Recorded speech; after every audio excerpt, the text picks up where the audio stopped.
नमस्कार श्रोते हो, आजच्या विविधा कार्यक्रमामध्ये आपलं सर्वांचं स्वागत.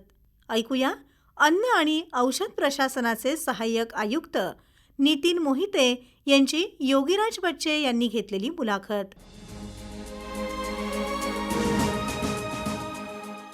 श्रोते हो नमस्कार. विविधा या कार्यक्रमात आपलं सहर्ष स्वागत. प्रत्येक वेळी सण आला की आपण अन्नपदार्थ घेण्यासाठी बेकरीमध्ये जातो. यावेळी ते अन्न किती योग्य किंवा किती खाण्यास लायक आहे हे माहीत असणं गरजेचं आहे. आणि यासाठी आज आपल्या कार्यक्रमात आपण नितीन मोहिते सर यांना आमंत्रित केलंय. त्यांचं आपल्या कार्यक्रमात स्वागत करूया. नमस्कार सर. नमस्ते सर. नमस्कार करतो. मी नितीन मोहिते, सहाय्यक आयुक्त अन्न व औषध प्रशासन, रत्नागिरी. आपण आम्हाला या कार्यक्रमात बोलवले त्याबद्दल धन्यवाद. सर, नेमकं अन्न भेसळ म्हणजे काय? श्रोते हो, अन्न भेसळ ही जी संकल्पना आहे ही अन्न सुरक्षा मानदंड कायद्यामध्ये रिक्ट किंवा एलिमिनेट झालेली आहे. पूर्वीचा जो आपला कायदा होता, prevention of food adulteration act, अन्न भेसळ प्रतिबंधक कायदा, यामध्ये अन्न भेसळ ही संकल्पना होती. अन्न सुरक्षा मानदंड कायदा जो 2011 साली इम्प्लिमेंट मध्ये आलेला आहे, त्यामध्ये अडल्ट्रेटेड याला समानार्थी शब्द म्हणजे सबस्टँडर्ड, मिसब्रँडिंग आणि अनसेफ या कॅटेगरीज मध्ये अन्न पदार्थांची भेसळीची गुणवत्तेबाबतच्या बायफर्गेशन करण्यात आलेलं आहे. सबस्टँडर्ड म्हणजे अन्न पदार्थ मानकाप्रमाणे नसणे. अन्न सुरक्षा मानदंड कायद्याअंतर्गत अन्न पदार्थांना मानके हे नमूद केलेले आहेत. जर ते त्या मानकाप्रमाणे नाही, त्या अन्न पदार्थाला आपण सबस्टँडर्ड अन्न पदार्थ म्हणतो. अन्न पदार्थ मिसब्रँडेड किंवा मिसलीड सुद्धा करू शकतात. म्हणजे एखादी अन्न पदार्थावरती व्हेज नॉनव्हेज लोगो नसणे, एखाद्या अन्न पदार्थामध्ये त्यामध्ये टाकलेले घटक पदार्थ हे ग्राहकांना न समजू देणे किंवा एखादी अन्न पदार्थामध्ये घटक टाकलेला नसताना सुद्धा तो लेबलवर घोषित करणे, अशा प्रकारच्या बाबी ह्या मिसब्रँडेड किंवा मिसलीडच्या कॅटेगरीमध्ये येतात. तसेच अनसेफ अन्न पदार्थ, जे अन्न पदार्थ खाऊन आपल्या शरीराला बाधा होऊ शकते, असे पदार्थ अनसेफ या कॅटेगरीमध्ये मोडले जातात. सर, जी गुणवत्ता जो शब्द वापरला आपण, म्हणजे अन्न पदार्थांमध्ये गुणवत्ता धारक म्हणजे गुणवत्ताचे अन्न पदार्थ आहेत, हे कसं ओळखावं? अन्न सुरक्षा मानदंड कायद्याअंतर्गत जे काही अन्न पदार्थ तयार होतील, विक्रीसाठी उपलब्ध असतील, हे पॅकेज स्वरूपामध्ये असावेत. हे आपल्या कायद्याचं आपण त्याला प्राथमिक मूल्य असे म्हणूया. जेव्हा अन्न पदार्थ तयार होतात, त्या अन्न पदार्थामध्ये कोणते अन्न पदार्थ घटक टाकावेत, कोणते अन्न पदार्थ घटक टाकू नयेत, हे कायद्यामध्ये स्पष्ट नमूद करण्यात आलेले आहे. जेव्हाही अन्न पदार्थ तयार करायचे आहे एखाद्या व्यक्तीला, एखाद्या अन्न व्यावसायिकाला, तर तो अन्न सुरक्षा मानदंड कायद्याअंतर्गत परवाना अथवा नोंदणी घेऊनच तयार करावा, असे मानके आहेत, असे बंधनकारक आहे. अन्न पदार्थ तयार करताना त्याची लॅबोरेटरी करून टेस्ट करून घेणे सुद्धा अन्न व्यावसायिकाला बंधनकारक केलेले आहे. अशा प्रकारे गुणवत्ता ही अन्न व्यावसायिकाच्या लेवलवरती ती स्थापित केली जाते. तसेच अन्न व औषध प्रशासनाद्वारे नियमित प्रकारे अन्न नमुने घेणे, अन्न पदार्थाची वैधता चेक करणे, अन्न पदार्थाची गुणवत्ता चेक करण्याचं काम अन्न व औषध प्रशासन नियमितपणे करत आहे. सर, भेसळ विरहित अन्न शक्य आहे का? नक्कीच मी दाद देतो ह्या प्रश्नाला.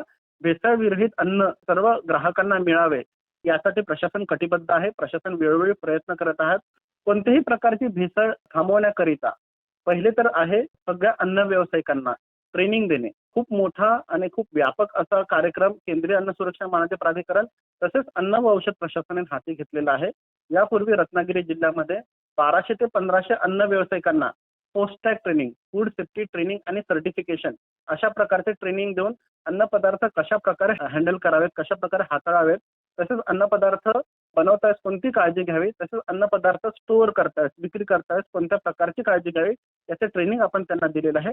आणि ट्रेनिंगच्या माध्यमातूनच, शिक्षणाच्या माध्यमातूनच आपण भेसळयुक्त, भेसळ विरहित अन्न पदार्थ विक्रीसाठी प्रोत्साहन करू शकतो. सर, आता दिवाळी येतेय, दसरा नुकताच झाला, वेगवेगळ्या धर्माचे सण आता सुरू आहेत.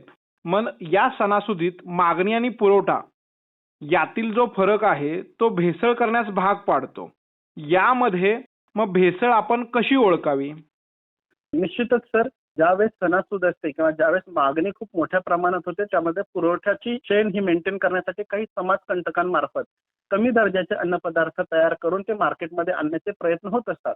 या समाजकंटकांनी जे अन्नपदार्थ मार्केटमध्ये आणण्याचा जो प्रयत्न आहे तो अन्न व औषध प्रशासन वेळोवेळी हाणून पाडत आहे. अशा प्रकारचे वेगवेगळे अन्नपदार्थ जप्त करणे, कायद्याच्या तरतुदीचे व्हायलेशन करणारे अन्नपदार्थ आपल्या ताब्यात घेणे, अशा प्रकारच्या कारवाई अन्न औषध प्रशासन घेत असते. मागणी व पुरवठा ही जी संकल्पना आहे ही फार जुनी आणि एन्शंट संकल्पना आहे. मागणी जेवढी वाढवेल तेवढी पुरवठा सुद्धा करता वेळेस योग्य ती खबरदारी अन्न व्यावसायिकांनी घ्यावी, असे आम्ही वेळोवेळी त्यांना आवाहन करत असतो. तसेच ग्राहकांना सुद्धा आमची नियमितपणे विनंती आहे, की ज्या व्यावसायिकाकडून तुम्ही अन्नपदार्थ विकत घेत आहात, त्यांच्याकडे अन्न परवाना आहे किंवा कसे हे चेक करून घेणे.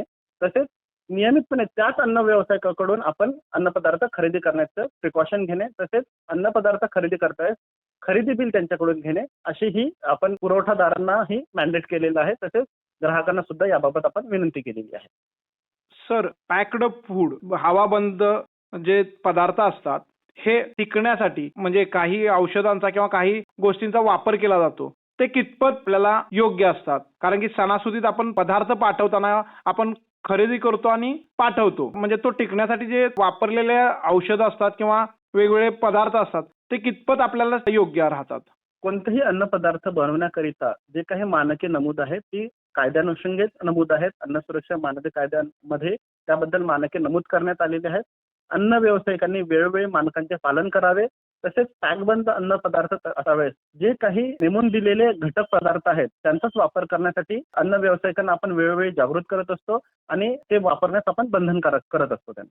तर समजा एखादी भेसळ होत असेल आणि त्यासाठी जर आपल्याला संपर्क करायचा असेल, तर तो कशा पद्धतीनं करावा? कोणत्याही प्रकारच्या भेसळीला किंवा ग्राहकांना ज्या क्वालिटीची ज्या मानकाची अन्नपदार्थ हवे आहेत त्या मानकाचे अन्नपदार्थ त्याला मिळत नसतील तर अशा प्रकारची तक्रार ते आमच्या अन्न व औषध प्रशासनाला करू शकतात. त्याकरिता आपल्याला 3 प्रकारे प्रशासनाशी संपर्क साधता येतो. एक आमची टोल फ्री सेवा आहे सगळ्या ग्राहकांसाठी, ज्याचा क्रमांक आहे 1800-222-365. मी पुन्हा एकदा सांगू इच्छितो 1800-222-365. हा टोल फ्री क्रमांक 24 तास चालू असतो. यावर आपण आपली तक्रार नोंदवू शकता किंवा अन्न सुरक्षा मानदे प्राधिकरण यांनी आपले फॉस्कॉस पोर्टल आहे त्यावरतीही आपण आपली तक्रार नोंदवू शकता किंवा अन्न व औषध प्रशासनाच्या कार्यालयाला किंवा त्यांच्या ईमेल आयडी वर सुद्धा आपण आपली तक्रार नोंदवू शकतो. सर, आता घरी आपल्याला आलेले प्रत्येक पदार्थ भेसळविरहित आहे हे जर सामान्य माणसाला तपासून बघायचं असेल, तर त्यासाठी त्यांना कसं प्रयत्न करावे किंवा कशा पद्धतीनं ते बघावेत? सर्व ग्राहकांना माझी अशी विनंती आहे की आपण अन्न सुरक्षा मानदे प्राधिकरण यांनी DART book detection of adulteration with rapid test ही घरगुती आपण अन्नपदार्थामध्ये काही भेसळ आहे का हे चेक करण्यासाठी डेव्हलप केलेले पुस्तक आहे जे आपल्याला गुगलवर मिळू शकेल. आपण जर गुगलवरती डार्ट बुक FSSAI जर सर्च केलं तर आपल्याला DART book DART detection adulteration with rapid test ही आपल्याला मिळू शकते आणि आपण ती घरी बसल्या बसल्या आपण आपल्या अन्नपदार्थामध्ये कोणत्या प्रकारची भेसळ आहे का हे चेक करू शकतो. सर, आता यामध्ये काही समाजकंटक भेसळ करतात, मग त्यांच्यावर कारवाई कोणत्या प्रकारची होते? अन्नपदार्थामधली भेसळ जी आहे ती आता मी सुरुवातीला सांगितलं सबस्टँडर्ड, मिसब्रँडेड किंवा मिसलिडिंग किंवा अनसेफ या 3 कॅटेगरीमध्ये आहे. अन्नपदार्थ जर सबस्टँडर्ड किंवा मिसब्रँडेड किंवा मिसलिडिंग जर असेल तर अन्न सुरक्षा मानदे कायद्यानुसार त्यांच्यामध्ये ॲडज्युडिकेशन ही प्रक्रिया राबवून सिव्हिल प्रोसिक्युशन लॉन्च होतं. त्यांच्या केसेस सहाय्यक आयुक्त अन्न तथा ॲडज्युडिकेटिंग ऑफिसर न्यायनिर्णय अधिकारी यांच्याकडे दाखल होतात. विविध केसेसमध्ये उदाहरणार्थ सबस्टँडर्ड फूड आहे, मिसब्रँडेड फूड आहे, फूडमध्ये एक्स्ट्रॅनिक मॅटर आहे, अशा प्रकारच्या याच्यामध्ये 1 ते 5 लाख रुपयापर्यंतच्या दंडाचे प्रावधान त्याच्यामध्ये नमूद आहेत. तसेच अनसेफ फूडमध्ये जर एखाद्या व्यक्तीला खाऊन अन्नपदार्थ खाऊन जर कोणत्या प्रकारची जर इजा होत असेल तर इम्प्रिझनमेंट सारखी म्हणजे न्यायालयीन कोठडी सारखी ही शिक्षा आपल्याला त्या केसेसमध्ये करता येते. तर एकूणच या सणासुदीत लोकांनी काय काळजी घ्यावी असं तुम्हाला वाटतं?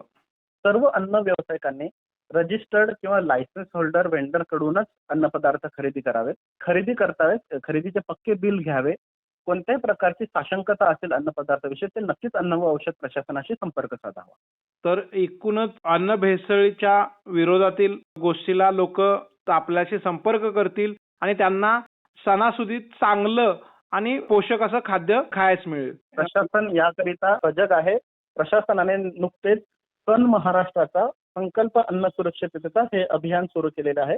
ज्यामध्ये विविध प्रकारच्या अन्नस्थापनांचे अन्नपदार्थांचे नमुने घेणे, ग्राहक जनजागृती तसेच अन्न व्यावसायिक जनजागृती असे मोठ्या प्रमाणामध्ये प्रोग्राम अन्न व औषध प्रशासन घेत आहे.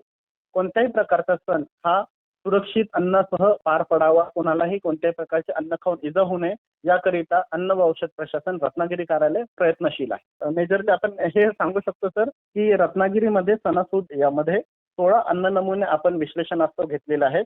एकूण 20 तपासण्या केलेल्या आहेत. तसेच एका आस्थापनेचा आपण परवाना निलंबन सुद्धा केलेलं आहे. ही कारवाई आपण सणासुदीच्या मोहिमेमध्ये घेतलेली आहे. सर, आपण महत्त्वाचा वेळ दिलात आणि एवढी छान माहिती सांगितली त्याबद्दल तुमचे आभार. धन्यवाद सर. Thank you sir. धन्यवाद. आत्ता आपण ऐकत होतात अन्न आणि औषध प्रशासनाचे सहाय्यक आयुक्त नितीन मोहिते यांची योगीराज बच्चे यांनी घेतलेली मुलाखत. बरं तर श्रोते हो, आपल्या आजच्या विविधा या कार्यक्रमाची वेळ संपत आली आहे. तेव्हा आजच्या पुरता या कार्यक्रमातून आपला आम्ही निरोप घेतोय. नमस्कार. या कार्यक्रमाला निर्मिती सहाय्य होतं संपदा पिलणकर यांचं आणि सादर करते होते योगीराज बच्चे.